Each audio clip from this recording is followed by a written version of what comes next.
এক আল্লাহর একত্ববাদের পরিচয় দেওয়ার জন্য যুগে যুগে নবী এবং রসুলগণকে প্রেরণ করেছেন। নবী এবং রসুলদের সংখ্যা বেসামার। কেউ কেউ বলেন 1,24,000, মতান্তরে 2,24,000 পয়গম্বর। আল্লাহ এত বেশি পয়গম্বর দিয়েছেন। পয়গম্বরদের মিশন হলো এক আল্লাহর পরিচয় মানুষের কাছে তুলে ধরে হেদায়েতের রাস্তাটা সঠিকভাবে দেখায় দেওয়া, জান্নাতের রাস্তা সঠিকভাবে দেখায় দেওয়া। এই নবী এবং রসুলদের আগমনের ধারাবাহিকতা অনুযায়ী আল্লাহ পাক আমাদের কাছে শেষ নবী মুহাম্মদুর রাসূলুল্লাহ সাল্লাল্লাহু আলাইহি ওয়াসাল্লামকে প্রেরণ করেছেন। আমাদের নবী শেষ নবী এবং সর্বশ্রেষ্ঠ নবী। সুবহানাল্লাহ। শেষ নবী এবং সর্বশ্রেষ্ঠ নবী। তামাম নবীদের নবী, শুধু নবী না, আমাদের নবী হচ্ছেন তামাম নবীদের নবী। সুবহানাল্লাহ। কিভাবে নবীদের নবী? আল্লামা ফখরুদ্দিন রাজি রহমতুল্লাহ আলাইহি তাফসীরে কবিরের মধ্যে একটা ঘটনা উল্লেখ করেন যে আমাদের নবী হচ্ছেন সাইয়্যিদুন নবী, তামাম নবীদের নবী, তামাম রসুলদের রসুল। আমরা নবী কিভাবে নবী হইলেন এজন্য কিতাবে একটা ঘটনা উল্লেখ করেন। হযরত নূহ আলাইহিস সালামকে আল্লাহ পাক হায়াত দিয়েছেন 1250 বছর। কত বছর? 1250 বছর। নূহ আলাইহিস সালাম ইখতিলাফি বর্ণনা, এত লম্বা হায়াত পাইছেন, শুধু কমরে দাওয়াত দিয়েছেন 950 বছর। সুবহানাল্লাহ। কত বছর? অসুবিধা হয়নি আপনারা? কথা শুনতে অসুবিধা হন নাকি? না ঠান্ডায় কিছু অসুবিধা হবে? আল্লাহ তুমি ঠান্ডারে গরম বানাই দিও। সকলে বলে না, আওয়াজে বোঝা যায় মনে হয় কিছু ফেটে উঠলে দিয়েছে। চলব না ইনশাআল্লাহ? আলহামদুলিল্লাহ। নূহ আলাইহিস সালাম রে আল্লাহ হায়াত দিয়েছেন লম্বা, শুধু দাওয়াত দিয়েছেন লাইলাম ওয়া নাহারা, দিনে এবং রাত্রে 950 বছর। সুবহানাল্লাহ। আর আসতে হোক সুবহানাল্লাহ। সুবহানাল্লাহ কইলে আযাবের সম্ভাবনা আছে, লাগে আসতে হওয়া ভালো, ঠিক কিনা বলেন? 950 বছর দাওয়াতের বিনিময়ে নূহ আলাইহিস সালাম রে আল্লাহ পাক উম্মতের সংখ্যা দিয়েছেন বেশ হইলে সর্বোচ্চ 80 জন। কত জন? 80 জন।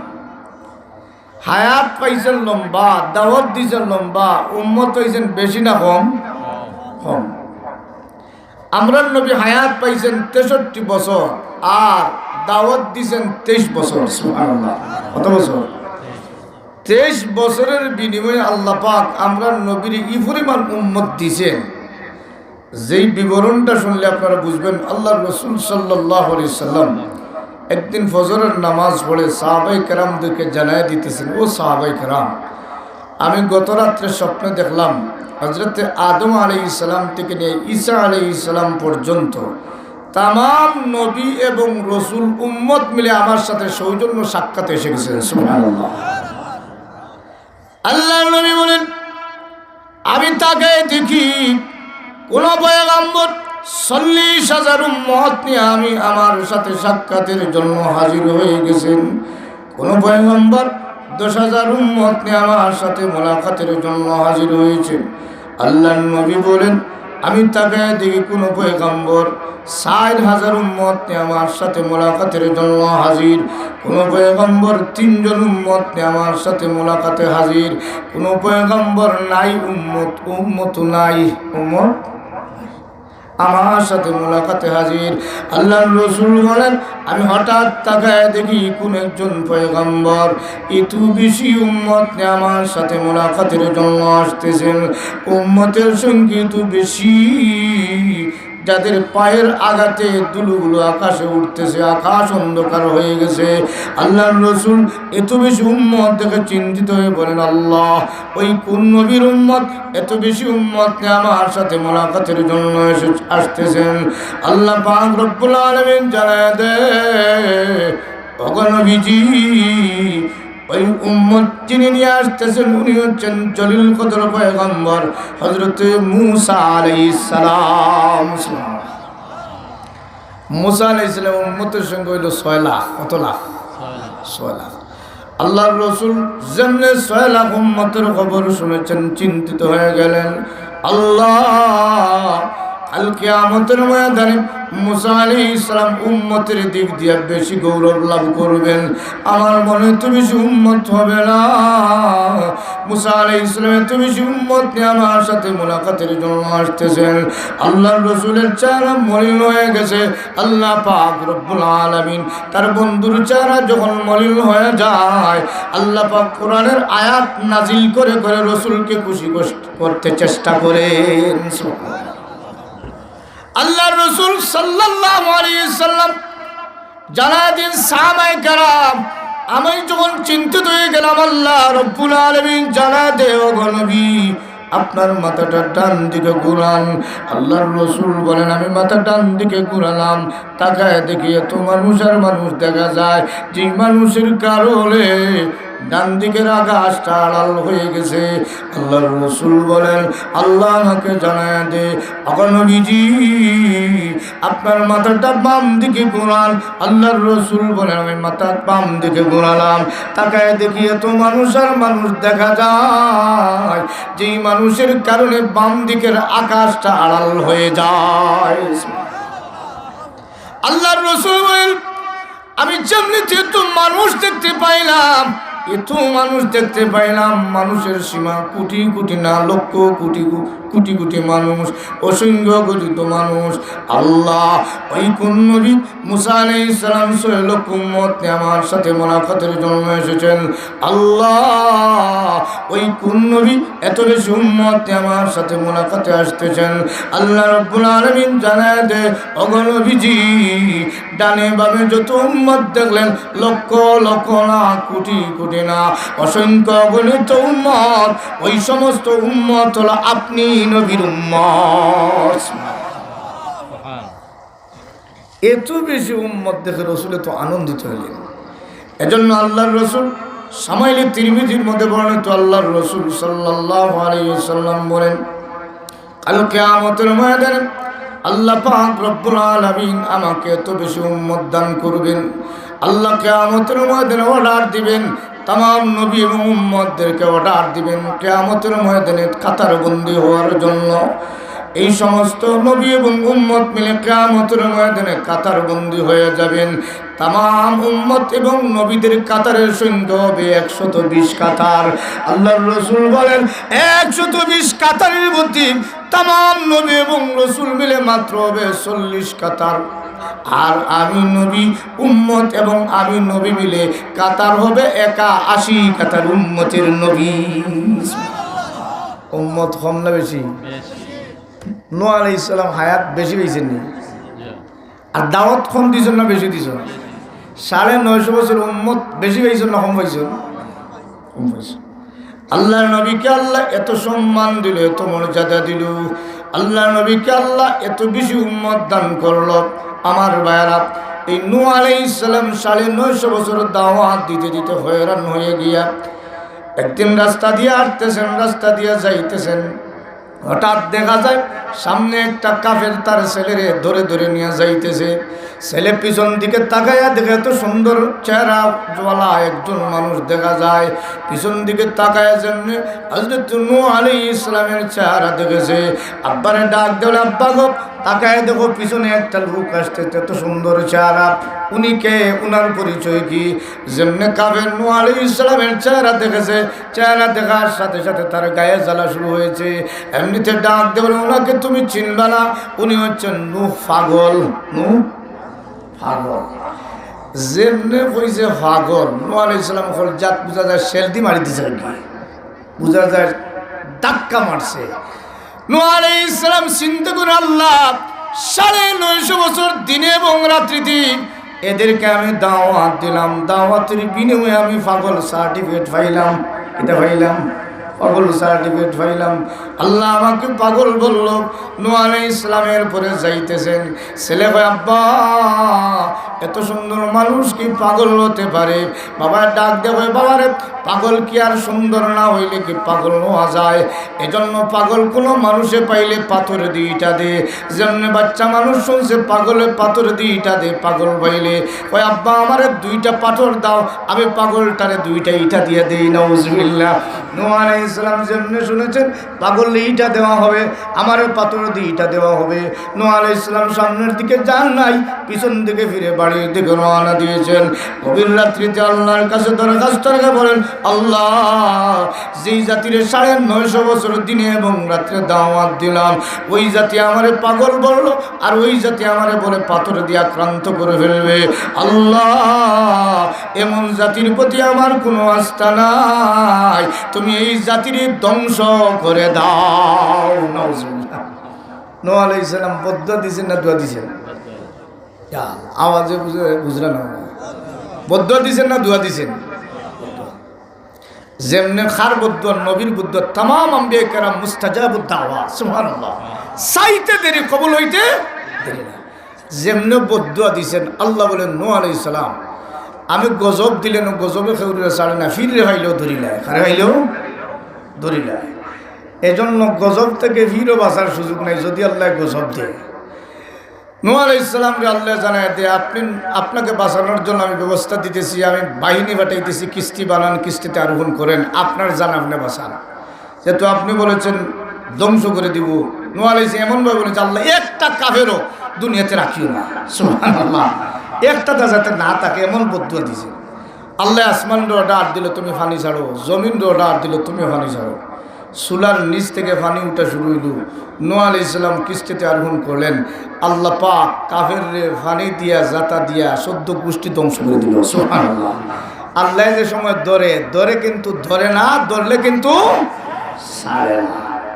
আমি গতদিন বলেছিলাম রাসূল করিম সাল্লাল্লাহু আলাইহি সাল্লামের এক সাহাবী আব্দুল্লাহ ইবনে মাসউদ রাদিয়াল্লাহু তাআলার কথা আমি বলেছিলাম। হযরত আব্দুল্লাহ ইবনে মাসউদ রাদিয়াল্লাহু তাআলা সামনে আবু বকর রাদিয়াল্লাহু তাআলা, উমর রাদিয়াল্লাহু তাআলা সব বসা।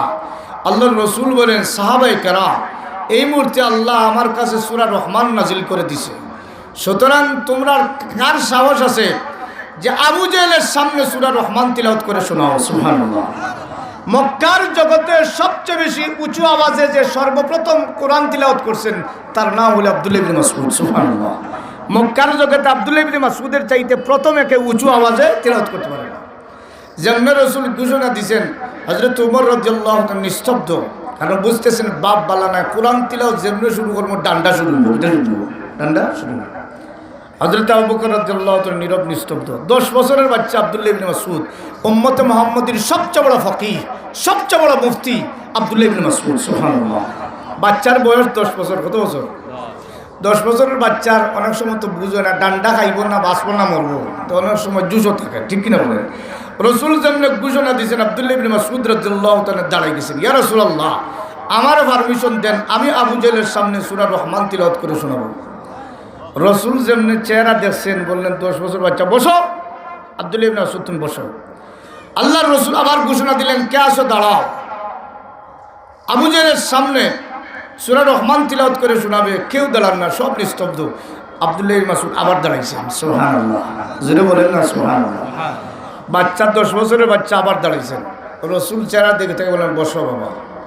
আব্দুল্লাহ ইবনে মাসউদ বসে গেছেন। আল্লাহ রাসূল 3 নম্বর বার ঘোষণা দিয়েছেন কে আসো। সামনে আবু জেহেলের সামনে কোরআন তিলাওয়াত করে শোনাবে, কে আসো দাঁড়াও। কেউ দাঁড়ান না, আব্দুল্লাহ ইবনে মাসউদ আবার দাঁড়াইছেন। সুবহানাল্লাহ। আল্লাহ রাসূল এক বয়ান দিতেছেন, আর বয়ান দিয়ে ঘোষণা দিয়েছেন যে তোমাদের মধ্যে একজন দাঁড়াও, যে দাঁড়াইবে তাকে জিহাদের ময়দানে পারমিশন দিব, তিনি শহীদ হয়ে যাবেন। সুবহানাল্লাহ। যেমনে কইছেন এক ডাকে 2 জন দাঁড়াইছেন। সুবহানাল্লাহ। যার রাসূল সাল্লাল্লাহু আলাইহি ওয়াসাল্লাম এমনভাবে ঘোষণা দিয়েছে যে দাঁড়াইবেন জিহাদের ময়দানে পারমিশন দিব, তিনি শহীদ হয়ে যাবেন, তো বুঝা গেল নির্ঘাত তিনি শহীদ, নির্ঘাত তিনি শহীদ। যেমনে কইছেন 2 জন দাঁড়াইছেন, আমরা হইলে কইলাম এটা আমার দরকার না, এটা গাছপাড়ার প্রিন্সিপাল হুজুর আসুন খালা হইলে তাই না, ঠিক কিনা বলেন? এটা 22 প্রিন্সিপাল হুজুর আসুন ইটা রান্তানোর দরকার, ইটা আমরা ইটা জরুরত নাই। কারণ জিয়াদ টুয়া দিতা টেনশন করতে আমি কাকুরি আলী বয়ান দিলেও চলবো, ঠিক না? জিয়াদ যেমনি দুইজন দাঁড়াইছেন, রসুল তাকায় দেখলে একজন হইল বাবা আব্দুল্লাহ, আর একজন নাম হইল জাবের, হজরতে জাবের। সুবহানাল্লাহ। ছেলেও দাঁড়াইছেন, বাবাও। আল্লাহর রসুল বলেন না, দুইজনকে আমি পারমিশন দিব না, আমি ঘোষণা দিছি একজন দাঁড়াও। দুইজনের মধ্যে কেউ বসতে রাজি না, দুইজন দাঁড়াইছেন। রসুল বলেন দুইজনের মধ্যে কেউ বসতে রাজি না, সমঝোতা করো। সুবহানাল্লাহ। একজন আরেকজনের মধ্যে সমঝোতা করে একজন দাঁড়াও, বাবা অথবা ছেলে। এখন ছেলে ডাক দেখো, বাবা আপনার এখন জিয়াদের বয়স রয়েছে না, আমারও সুযোগ দেন। সুবহানাল্লাহ। আল্লাহু আকবার। বাবা আপনার এখন জিয়াদের বয়স না, আমার শাবাব, আমি যুবক, আমার জিয়াদের বয়স, আমি এখন জিহাদ করে শহীদ হয়ে যাই। আব্বা আপনার সন্তানগুলা দেখাশোনা করেন। আল্লাহর রাসূল সাল্লাল্লাহু আলাইহি ওয়াসাল্লামের মহব্বতে জিহাদের ময়দানে শহীদ হয়ে যাই, আল্লাহর ডায়েরিতে শাহাদাতি মুহূর্তটা লেখা দেই। বাবা ডাক দে, ও ছেলে তোর এখনো জিহাদের বয়স রয়েছে। সুবহানাল্লাহ। এখনো জিহাদের বয়স রয়েছে। আমি বৃদ্ধ মানুষ, আমারে পাঠায় দে, এখন শহীদ হওয়ার সময়। দুজনের মধ্যে কেউ বসতে রাজি না, কেউ ছাড় দেন না, প্রত্যেক শহীদ হইতে রাজি।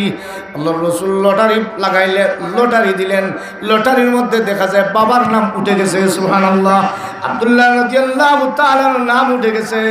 আমার ভাই এটাই ঘটনাটা বলা আমার উদ্দেশ্য না, আমার এইটা বোঝানি যে রসুল যখন ঘোষণা দেন ইমানদার কিভাবে ঘোষণার সাথে সাথে সাড়া দেন।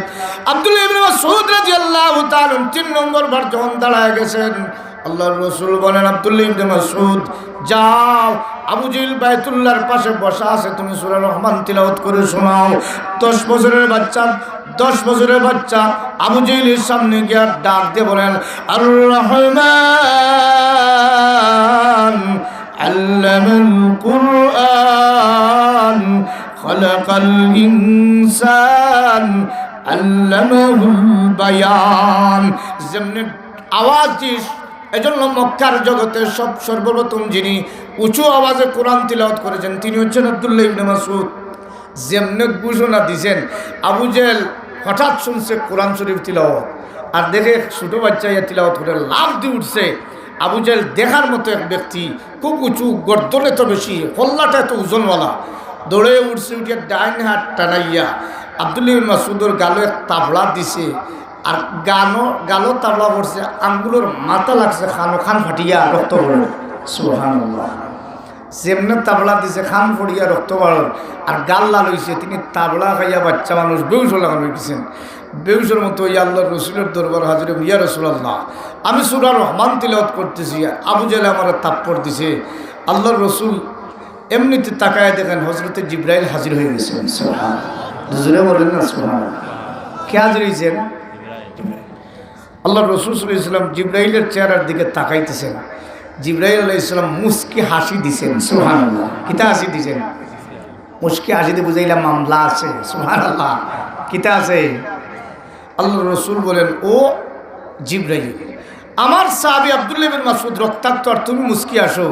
জিবরাইল বলেন, ইয়া রাসূলুল্লাহ আপনি অপেক্ষা করুন। সুবহানাল্লাহ। কিতা করুন?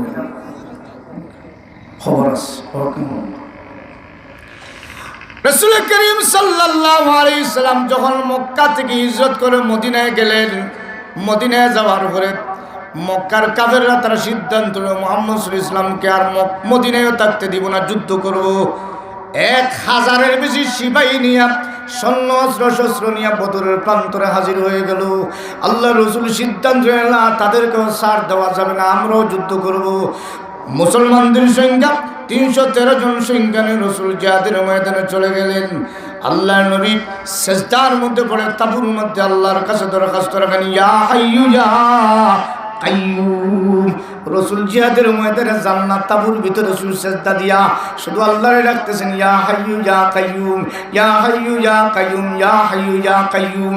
আল্লাহর নবী আল্লাহকে সিজদার মধ্যে এভাবে ডাকতেছেন। সাহাবায়ে কেরাম জিহাদ শুরু হয়ে গেছে। 2টা বাচ্চা, ছোট ছোট বাচ্চা, মাজ আর মুআউজ, 2টা ছোট্ট বাচ্চা জিহাদের ময়দানে গিয়ে বলে, ও চাচা, একজন সাহাবীকে লক্ষ্য করে বলেন, সম্ভবত আব্দুর রহমান ইবনে আউফ রাদিয়াল্লাহু তাআলা, ওনাকে লক্ষ্য করে বলতেছেন, ও চাচা, আবু জাহলে একটু দেখায় দেন, আমরা আবু জাহলে দুনিয়া থেকে বিদায় করে দিব। যেমনি সাহাবী দেখতেছেন ওই দুইটা বাচ্চা গিয়া ঘোষণা দিছে আমরা বিদায় করে দিব, তিনি বিব্রত বোধ করতেছেন, বারবার দেখায় দেন আবু জাহলে আমরা গর্দান উড়াইয়া দিব। এমনিতে হঠাৎ দেখা যায় আবু জাহল কুড়ায় আরোহণ করে সামনে দিয়ে যাইতেছে। আব্দুর রহমান ইবনে আওফ রাদিয়াল্লাহু তাআলা বলে, যাও ওই তো সামনে আবু জাহল যাইতেছে। দুইটা বাচ্চা বিদ্যুৎ বেগে গিয়ে আবু জাহলের গুড়ার পায়ে আক্রমণ করেছে। আবু জাহল জমিনের মধ্যে পড়ে আর অতর্কিতভাবে হামলা শুরু করেছে আবু জাহলের উপরে। আব্দুল্লাহ ইবনে মাসউদ পিছনে ছিলেন, দৌড়ে গলার তরবারি লাগিয়ে গোসা শুরু করছেন। সুবহানাল্লাহ। 10 বছরের বাচ্চা যার খান ফাটিছি, মনে আছে না? খান ফাটনেওয়ালা বক্তা রক্তাক্ত ব্যক্তি দৌড়ে গিয়ে আবু জাহলের গর্দানের মধ্যে গোসা শুরু করছেন। এমন জোরে জোরে গোসা দিয়েছেন আবু জাহলের মাথা একদিকে আর গর্দন আর একদিকে। সুবহানাল্লাহ। আলাদা গেছে। হযরত আব্দুল্লাহ ইবনে মাসউদ রাদিয়াল্লাহু তাআলা যখন গর্দান আলাদা করে ফেললেন, এখন মাথাটা হাতের মধ্যে নিয়া আব্দুল্লাহ ইবনে মাসউদ রাদিয়াল্লাহু তাআলা এত ওজন টেনে টেনে আল্লাহর নবীর দরবারে নিতে পারতেছেন না। তখন হাতের মধ্যে ছিল তরবারি, ওই চাকু দিয়া আবু জাহলের খানটা এত বড়, মুখ এত বড়, গর্দান বড়, খান বড়, খানের ভিতরে একটা ছিদ্র করছেন, ছিদ্রে দিয়া রশি ঢুকাইছেন। সুবহানাল্লাহ। কিতা ঢুকাইছেন? রশি ঢুকাইছেন খানো। বলে আল্লাহ বুঝায় দে, ও আমার বান্দা, তোমার খান ফাটাইছিল, তুমি এখন রশি ঢুকাও। সুবহানাল্লাহ। আব্দুল্লাহ ইবনে মাসউদ ছিদ্র করে রশি ঢুকাইছেন, আর খানোর ভিতরে দিয়ে রশি ঢুকাইয়া টানিয়া টিনিয়া আল্লাহ রসুলের দরবারে হাজির। সুবহানাল্লাহ। যেমনে নবীজির দরবারে হাজির হয়েছেন, জিবরাইল এসে হাজিরিয়া মুস্কি দিছেন। সুবহানাল্লাহ। আগে যেন খান লাল হইয়া রক্ত পড়ছিল, মুস্কি হাসি দিয়েছেন, আর এখন আবার মুস্কি হাসি দিয়ে বুঝাইয়া দিলেন, আমার আল্লাহ দরে দরে ছাড়ে না, আমার আল্লাহ ধরলে কিন্তু আর ছাড়ার সুযোগ নাই। আবু জাহল ধরছে। আমার ভাইরা, এখন আল্লাহ অর্ডার দিল আসমান রে, তো তুমি পানি ছাড়ো, জমিন অর্ডার দিল পানি ছাড়ো, সব কাফির গোষ্ঠী বনিয়াদ সব ধ্বংস হয়ে গেল। নূহ আলাইহিস সালাম নৌকা থেকে নামার জন্য আল্লাহ অর্ডার দিল, ও নূহ আলাইহিস সালাম আপনি নৌকা থেকে নামেন। নূহ আলাইহিস সালাম নৌকা থেকে নামছেন, নামিয়া নামার কিছুক্ষণ পরে আল্লাহ অর্ডার দে, নূহ আলাইহিস সালাম আপনি কয়েকটা ফাতিল বানান।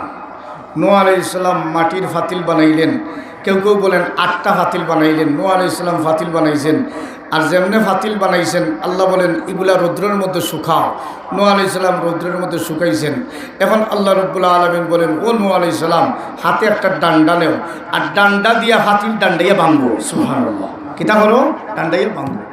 যেমনে নূহ আলাইহিস সালাম বাড়ি দিবা ফাতিল, নূহ আলাইহিস সালাম হো আল্লাহ এগুলো যদি বাঙ্গাইতে বানাইতে এখানে। সুবহানাল্লাহ। আমারে তো যদি ডান্ডাইতে হয় তাহলে বানাইতে এখানে।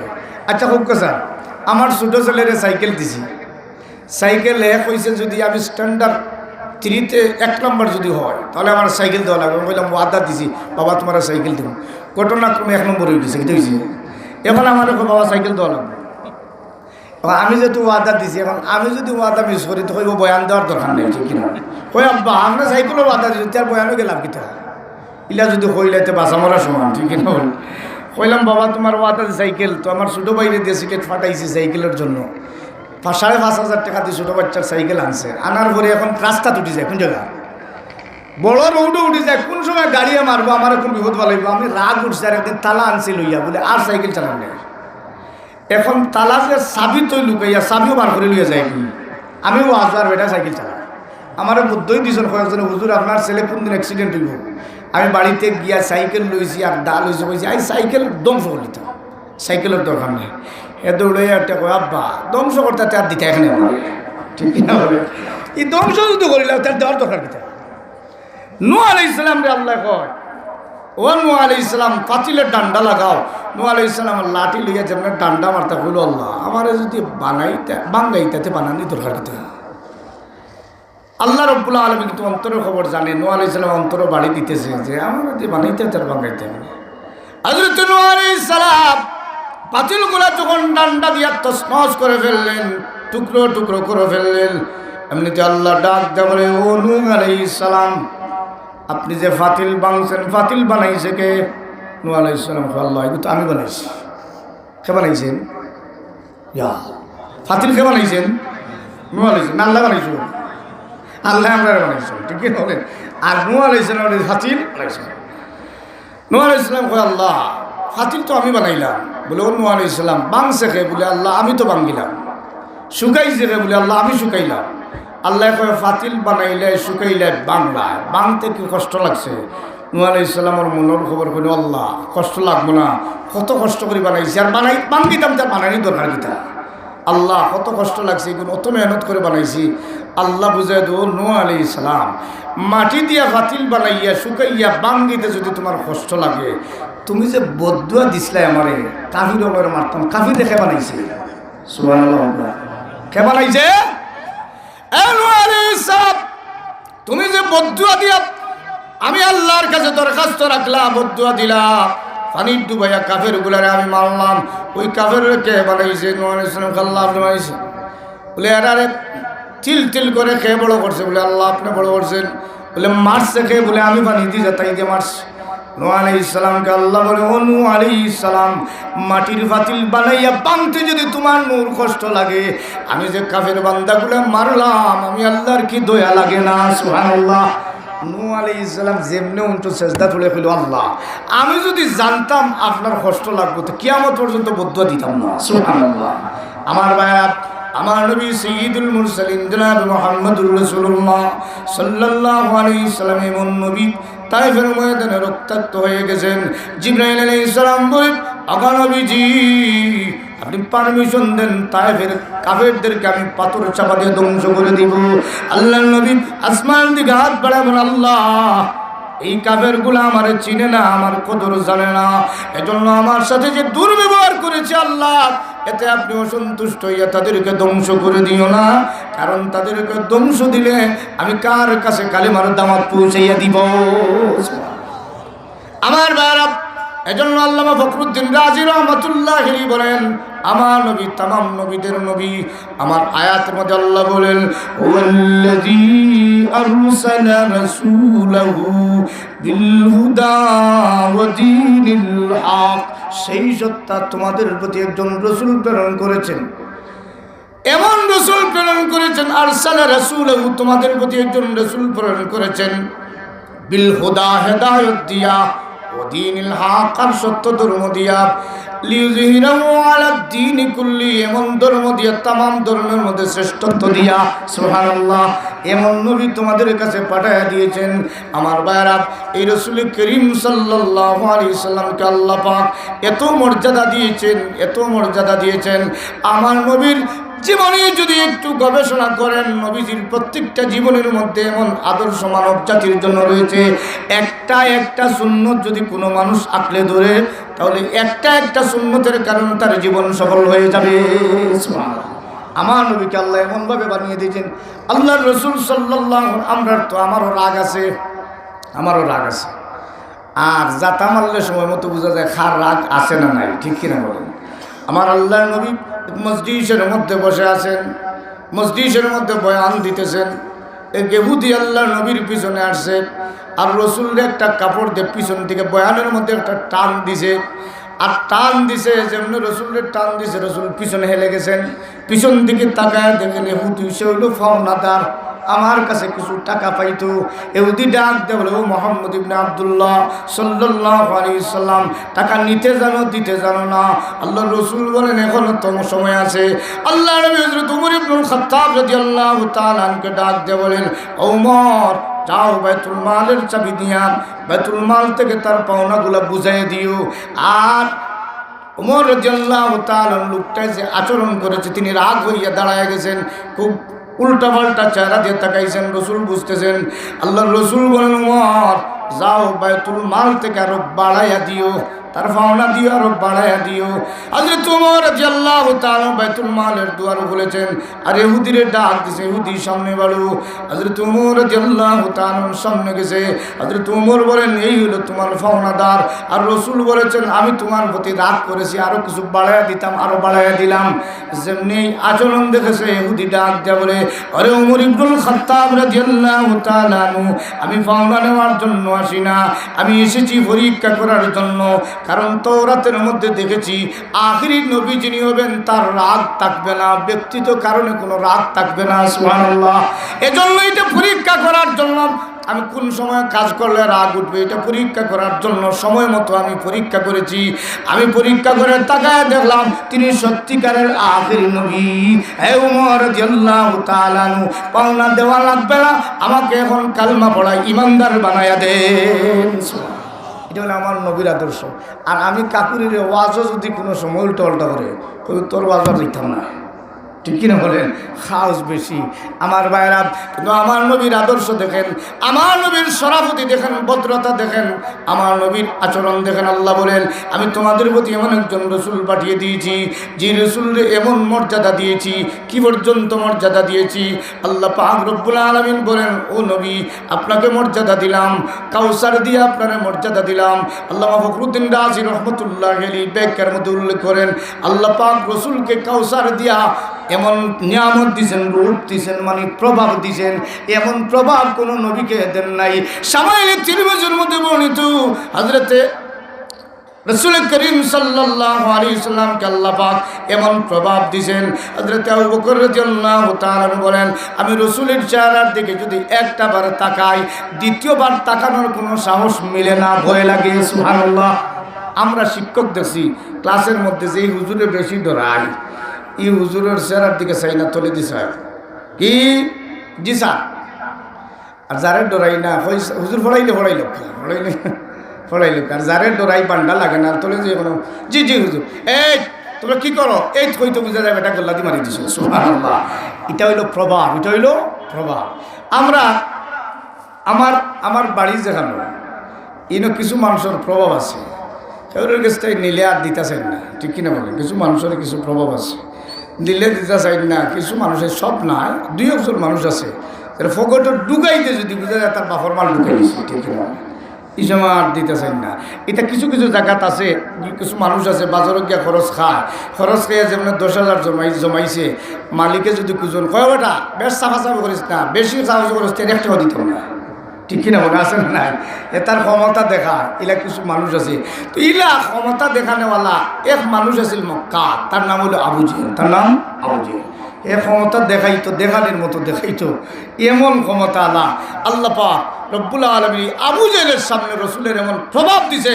সামাইল তিরমিজির মধ্যে বর্ণিত আল্লাহর রসুল যেই এরিয়ায় বসা থাকেন এর থেকে স্কোয়ার মাইল 1 মাসের রাস্তা, ডানে বামে সামনে পিছনে গেলে 1 মাসের রাস্তা এরিয়ার ভিতরে আল্লাহর নবীর এরিয়ার ভিতরে কোনো কাফির যদি ঢুকে অন্তরের মধ্যে কাঁপা শুরু হয়ে যায়। সুবহানাল্লাহ।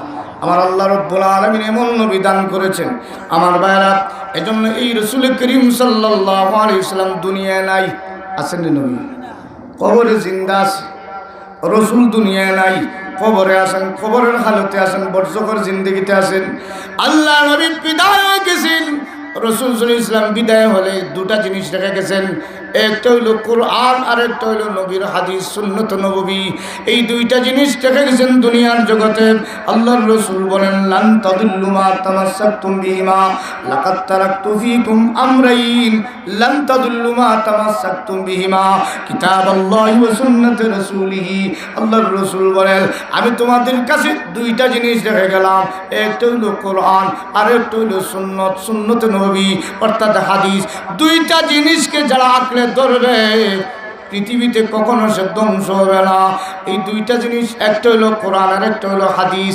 এজন্য এই দুইটা জিনিসকে ধরে রাখার জন্য এই বাংলার তথা বিশ্বর আলেম উলামা চিন্তা করছেন যে রসুল দুনিয়া থেকে বিদায় হয়ে গেছেন, কোরআন আর হাদিসকে কীভাবে ধরে রাখা যায়। এই কোরআন এবং হাদিসকে ধরে রাখার জন্য একটা পদ্ধতি বানাইছেন, তার নাম হলো মাদ্রাসা। সুবহানাল্লাহ। তার নাম কন্যাকালী কিতা মাদ্রাসা। মাশাআল্লাহ মাশাআল্লাহ। কোরআন এবং হাদিসে ধরে রাখার জন্য একটা ব্যবস্থা রেখেছেন, তার নাম হইল মাদ্রাসা। আর এই ঐতিহ্যবাহী জামিল উলুম কামিল মাদ্রাসা, এটা কোরআনের এক দরজগাহ। এই আলিম উলামা আমাদের পুরাতন মুরব্বিয়ানে কেরাম যারা আছেন এরা এই মাদ্রাসারে প্রতিষ্ঠিত করে গেছেন। এই মাদ্রাসা যতদিন থাকবে কোরআন থাকবে। সুবহানাল্লাহ।